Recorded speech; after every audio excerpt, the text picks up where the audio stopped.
Assalamualaikum warahmatullahi wabarakatuh. Yang saya hormati Pak Widiatma Koputro selaku dosen pengampu mata kuliah Public Speaking dan teman-teman yang berbahagia.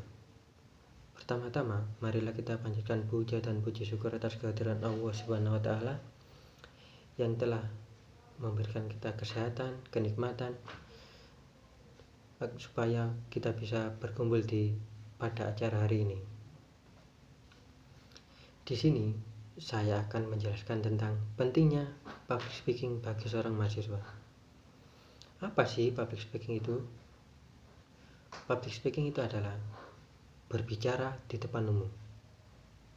Tetapi bukan hanya sekedar berbicara, ada ilmunya. Contoh kecil public speaking bagi mahasiswa adalah presentasi.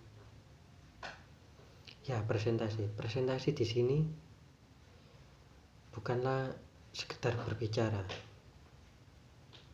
Kita membutuhkan keahlian untuk menyampaikan apa yang telah kita buat, seperti gagasan kita, ide kita, tugas kita, agar bisa diterima oleh dosen dan teman-teman.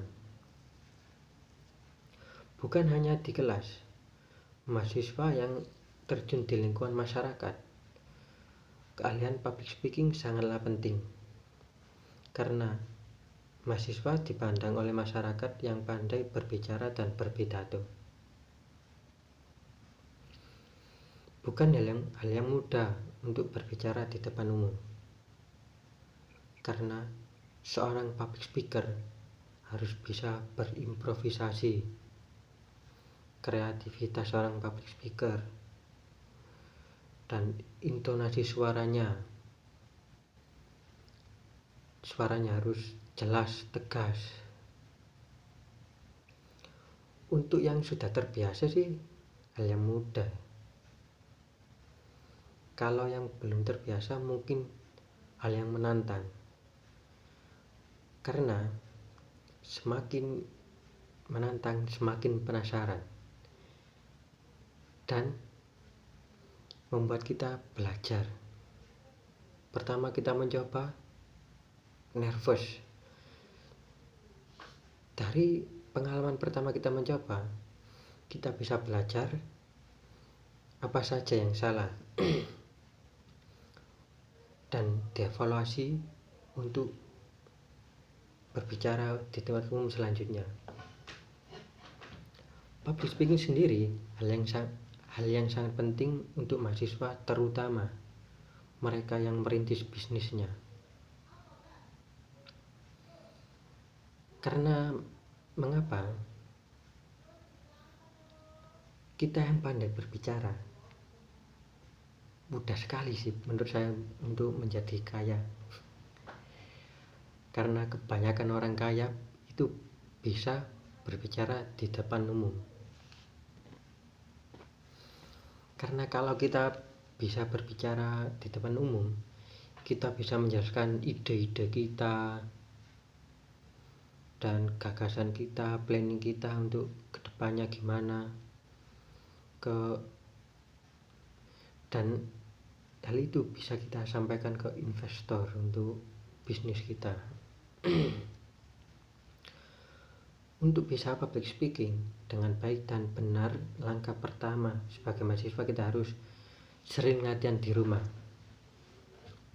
Dan latihannya berbicara di depan cermin, berbicara dengan tembok,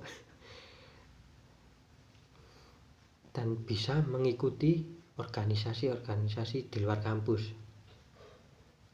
Mengikuti organisasi secara aktif dengan tidak sengaja atau tidak kita sadari sudah melatih kemampuan kita public speaking. Karena dalam organisasi kita lebih sering dilatih untuk berbicara dan berinteraksi dengan banyak orang, sehingga kepercayaan diri kita muncul, dan dengan sendirinya tanpa ada rasa gugup atau lain sebagainya. Banyak sih teori-teori di Google, tapi dengan teori saja tanpa praktek, hal yang fana. Ya sama saja kalau kita mempelajari teorinya tapi tidak praktek di depan umum. Bisa untuk mahasiswa bisa public speaking menjadi nilai plus tersendiri. Karena kita lebih unggul daripada mahasiswa lainnya. Bukan hanya itu saja, mahasiswa sebagai generasi penerus dan agen perubahan harus menguasai keahlian public speaking ini. Karena ide dan gagasannya sudah sepatutnya menjadi konsumsi publik. Sama saja kalau kita mempunyai ide atau gagasan, tapi kita menyampaikannya gugup, tidak percaya diri, ya sama saja tidak bisa diterima oleh umum. Jadi dengan public speaking kita bisa menambah kualitas personal seorang mahasiswa. Alasan lainnya karena setelah mahasiswa tamat dalam tugas akademiknya, keahlian public speaking akan sangat berpengaruh dalam karir profesional kita. Bukan hanya di kampus saja kalau bisa public speaking menjadi nilai plus tersendiri. Dalam dunia kerja juga menjadi nilai plus tersendiri karena tidak banyak orang yang bisa menguasai skill ini. Saya rasa sih cukup sekian pidato dari saya. Kurang lebihnya mohon maaf. Saya akhiri. Wassalamualaikum warahmatullahi wabarakatuh.